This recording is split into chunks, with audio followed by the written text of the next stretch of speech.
everyone, myself Dr. Megha, and in this session we will be discussing about trespass to goods.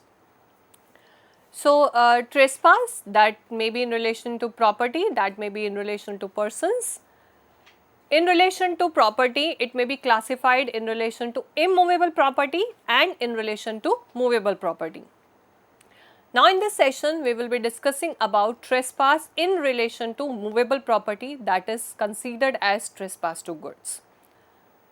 So, it means wrongful conduct where person disturb the possession of another person's property, it may be movable or immovable, or cause damage to another person's body, that is trespass to person, that is without her consent, his or her consent. So, as far as trespass to goods is concerned, it comprises any unjustifiable interference with movable goods or property which is in somebody other's possession. It includes throwing stone on movable property, shooting a bird, beating an animal, that all considered as trespass to goods. It is actionable per se, as same as that of trespass to land and trespass to person, and it is a wrong against possession. In the case of Muthuswamy Gownder versus Tulsi Amal, a driver of a car drive negligently and stuck with auto rickshaw. Court held not only accident but also trespass to goods. So, if somebody is hitting someone, it is just not only an accident but it is also a trespass to goods, because there is unjustifiable interference with the enjoyment of movable property. So, what constitute trespass? It may be taking goods after the possession of other, that can also be considered as conversion, that we will discuss in other slides. Moving the goods from one place to another, that was held in the case of Kirk versus Gregory, in which a lady has moved jewelry from a dead body and placed at some other place, and from that place that property was stolen. That lady was held liable for trespass to goods because it was removed without the permission of the person who is having righteous possession of that property. Then it may be throwing an object at the goods in question, that was held in the case of Hams versus Darby, or simply bringing oneself into contact with another's goods, that will also constitute trespass. Some forms and types of trespass to goods. First one is removal, like physically taking goods from person or premises without permission, that is also considered as theft in criminal law. Destruction or damage, then it is unauthorized use without the consent of the possessor. Intermeddling, that is touching, handling, interfering with goods even without removing or damaging them without the permission of the possessor. And dispossession, depriving someone of the possession temporarily or permanently without that person's consent, without that person's knowledge. This all would constitute trespass to goods in torts. Now, what are the types of possession? It is the same, de facto and de jure. De facto is considered as actual possession and de facto is considered as actual possession, and de jure is constructive possession where the person is having ownership on that property. Now, what are the essentials for trespass to goods? First one is possession of movable property. This possession is the first and foremost essential of this trespass, and this possession can be actual or constructive, it may be de facto or de jure. Then direct interference, that defendant must interfering with the right of possession of plaintiff directly. If that is not there, if the defendant must participated actively and not passively. So, that must be direct interference. If it is indirect or it cannot be proved that the interference is there, the defendant cannot be made liable. And it must be without lawful justification. If defendant is interfering with the enjoyment of the plaintiff's right, and that too is without lawful justification, then defendant will be surely liable for trespass to goods. So, lawful justification here means any excuse which is either provided by law or is acceptable by law. That may include action that is done in exercise of distress, damage, pheasant. asked by court or having court's order, statutory authority, self-defense, implementing court's order. So, if some good is removed with the order of the court, that would not amount to trespass. If some good is removed in order to self-defense with the statutory authority, if it is in the exercise of distress damage feasant, then it would not amount to trespass, because it's all with the lawful justifications. There is a case, that is Cresswell versus Siri. Sir, in this case, defendant's son shooted on plaintiff's dog because dog was attacking the sheep and the pigs of the defendant. Gunshot to the plaintiff's dog. Here the plaintiff claimed trespass to good, that my dog was shot dead and I should be awarded with some damages. But defendant showed that that dog has attacked his sheep and pig. So here court held that defendant's son is not liable to wrong of trespass to goods, because whatever he did with lawful justification. He was protecting his own sheep and pigs. If he didn't do that, surely the dog will kill them. So this is how if there is a lawful justification, defendant will surely be not liable for trespass to goods. Now these are certain forms of trespass to goods: taking goods without the consent, destroying or damaging goods, moving goods from one place to another, and wrongfully using somebody else's goods. Now what are the defenses that is available to the defendant?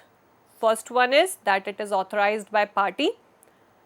This defense is available till defendant has valid consent of plaintiff. If plaintiff, with the consent of plaintiff, he is using those goods, he is taking away that property, then that cannot be made liable for the trespass. If it is authorized by law, if search warrant is there, if with that warrant those goods were being taken by those persons, then there will not be any trespass. Taking his property back, if defendant is taking his own property back by entering into the land of somebody else, he will not be liable for trespass to land, he will not be liable to trespass to goods. The necessity, again demand of circumstances to prevent or avoid greater harm, that he has removed those goods because they may cause a greater harm, and to stop that greater harm he has removed those goods without the permission of the plaintiff. Then this is a complete defense. Self-defense, that is a general defense also, that for defending himself, his body, his person, his property, a person can use reasonable force to enter into the land of the person or to cause any kind of damage to the goods of somebody else.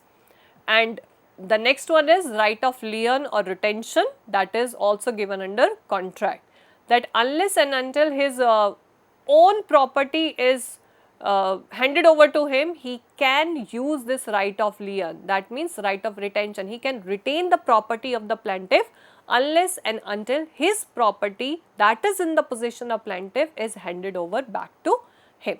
So these are certain defenses that can be availed by the defendant. Now remedies, these are the general remedies that they can make a claim for damages. If trespass to good is proved in the court of law, plaintiff may ask for the claim for damages. They may file a recovery suit, then they may ask for the injunctions, that means to stop, and they may ask for the actions for mense profit, that whatever profit they have acquired while in the possession of those goods, from those goods, that profit can be asked back by the plaintiff. And taking possession back, where the individual is wrongfully dispossessed of their goods, they may use reasonable force to take that property back. Then there are certain other torts that is related to trespass to goods, and two such torts are conversion and detenue. First one is conversion. As the name is suggesting that somebody's property is taken in the possession by the defendant and then converted into some other form, this is called conversion. So it is the wrongful act of dealing with the goods in the manner that denies or violates the owner's right. It involves intentional dealing with goods inconsistent with the owner's right. This intention is an essence to prove this conversion. if it is by mistake or it is by some other influence, then it cannot be considered as conversion or a trespass to good. But if it is intentional dealing that is contrary to the rights of the owner, then it may amount to conversion.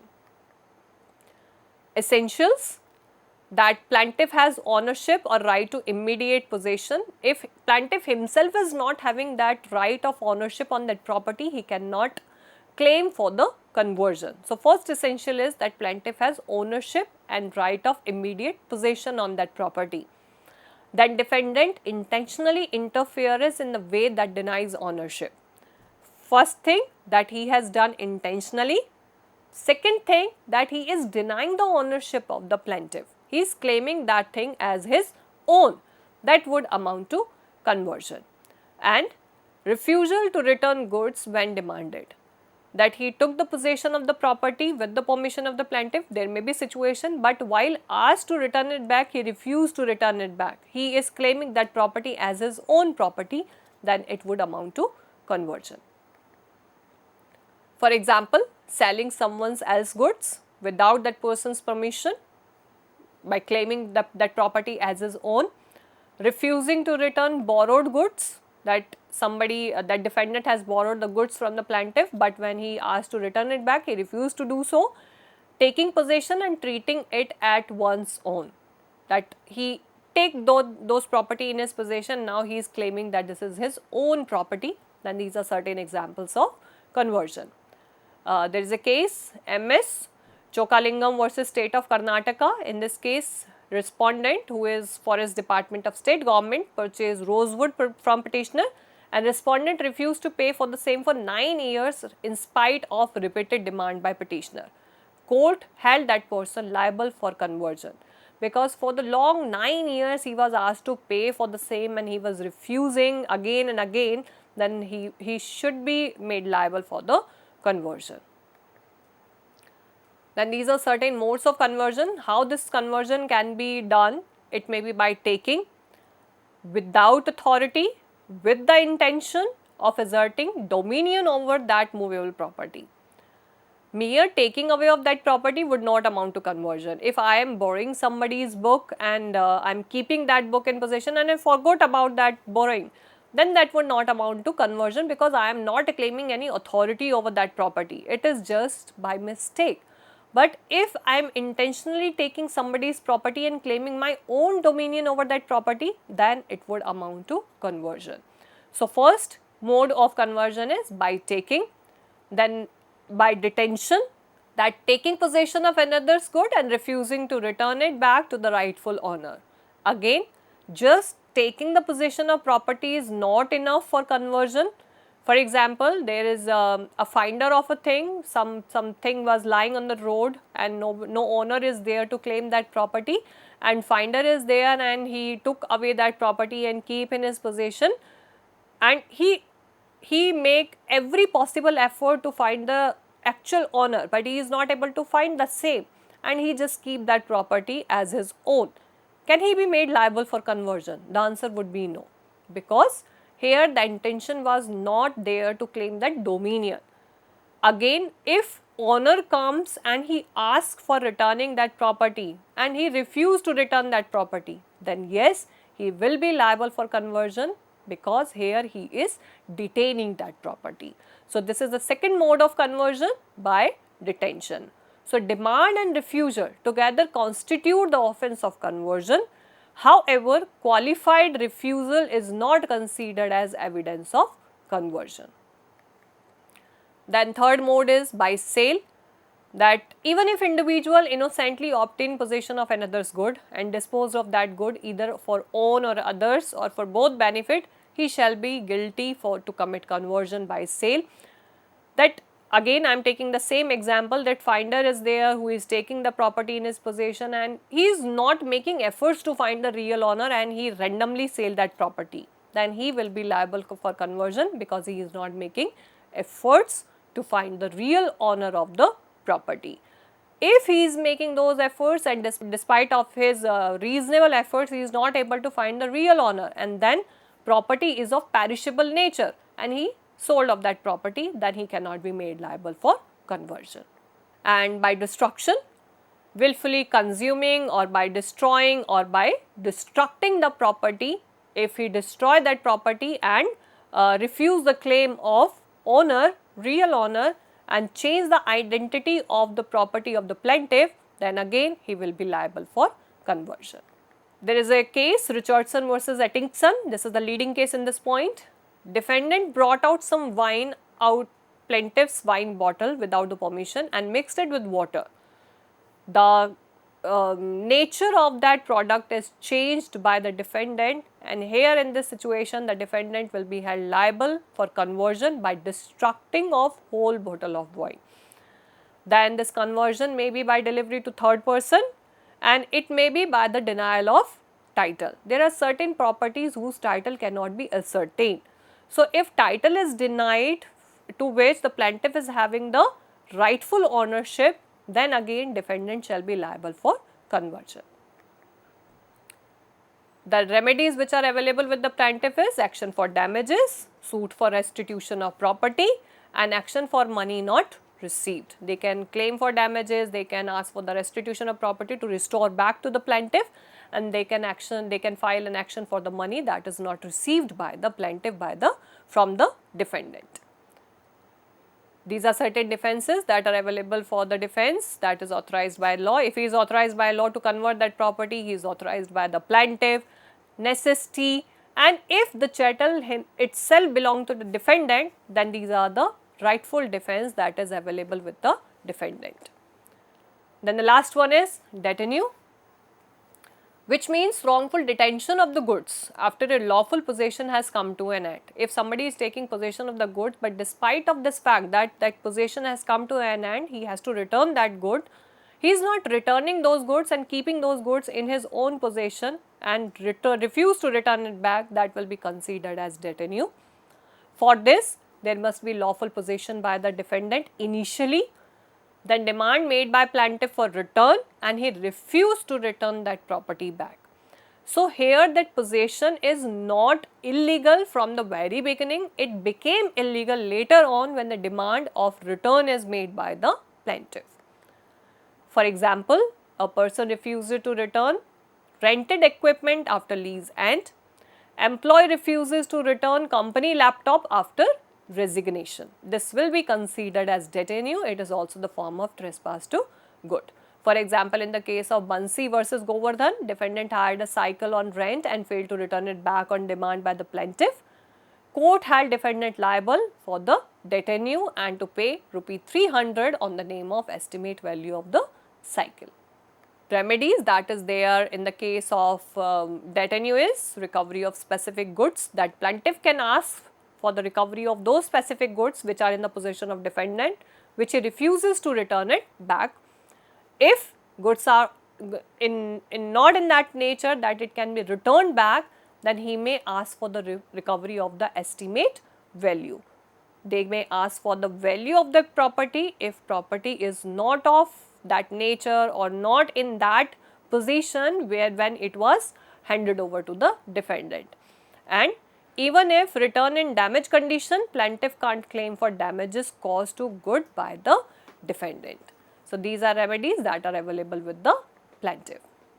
Defenses that can be claimed by the defendant is lawful justification, that there was a valid contract between the parties and plaintiff is asking for the goods before the termination of that contract, before the time end of that contract. If that possession is authorized by law and plaintiff is asking against that authority, if the possession himself authorized by the plaintiff, then and not demanded by the plaintiff, if that demand is made by somebody else, again that is a complete defense with the defendant. These are certain differences between detenue and conversion, that in detenue initially goods is offered by plaintiff, but in conversion that is taken by the defendant himself. In case of detenue, it happened without happening of wrong of trespass, but in conversion it is immediately preceded by the wrong of trespass. In case of detenue, if we say remedies, the remedies are recovery of goods, recovery of estimate value, while in conversion it is recovery of goods, recovery of damages and claim for damage. Then if we say form, trespass to goods, in trespass to goods there is no form is changed, in conversion that is converted. Then return of goods is in trespass to goods is possible, but in conversion it is not. Trespass to goods is actionable per se, but conversion is not, and in trespass to goods recovery of good is possible, but when the good is converted into some other form, this recovery of good is not possible. So, this is all from my side in relation to trespass to goods. That also includes some other forms like detenue and conversion. We have discussed some sort of differences between detenue and conversion, and then in trespass to goods and conversion. So, that is all for this session. Thank you.